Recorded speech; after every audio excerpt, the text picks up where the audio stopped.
চৌধুরী সাহেব, কোথায় আপনি? বের হন। আপনি নাকি আপনার মেয়েকে অন্য কারো হাতে তুলে দিতেছেন। চৌধুরী সাহেব, দরজা খুলুন।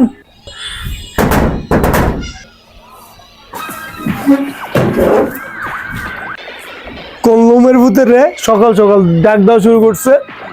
কিরে কাশেমের ভূত, তুই এত সকাল সকাল আমার ভাই ডাহাডে করতেছিস কে? চৌধুরী সাহেব, আপনি কি জানেন না আমি আপনার মেয়ে সুমকিকে অনেক ভালোবাসি? আর লোমের ভূতে কয় কি এটা?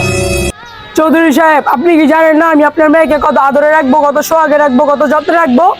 আচ্ছা বাবা জীবন, তুমি যে আমার মেয়ের এত সোহাগে যত্নে আদরে রাখবা, তো তুমি কি কাজ করো?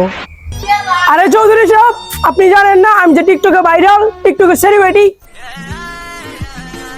আচ্ছা বাবা জীবন, তোমার একটা অফার দিই। আমার নিচে 10 লাখ টাকার একটা ব্যাগ আছে, তুমি এই ব্যাগটা নিয়ে আমার মেয়ের জীবন থেকে আর জীবনকে লেগে চলে যাও। কি বলো তুমি? আরে আব্বা, আপনি এটা কইলেন কি? 10 লাখ টাকা দিবেন? আগে কইবেন না আব্বা, আগে কইলে কি এত বেজাল করি? না না জীবন না, তুমি এই অল্প কিছু টাকার জন্য তুমি আমার জীবন থেকে চলে যেতে পারো না। আরে চুমকি, কি বললা এটা তুমি? তোমার কাছে 10 লাখ টাকা অল্প কিছু মনে হচ্ছে? আমার কাছে 10 লাখ টাকা অনেক টাকা, অনেক টাকা। তুমি জানো এই 10 লাখ টাকা দিয়ে আমি কি কি করতে পারি? এই 10 লাখ টাকা দিয়ে আমি একটা বড় ফিল্ম বানাবো, ফিল্ম ছবি। তারপর আমিও বরবাদ ছবি সাকিব খানের মতন বলবো,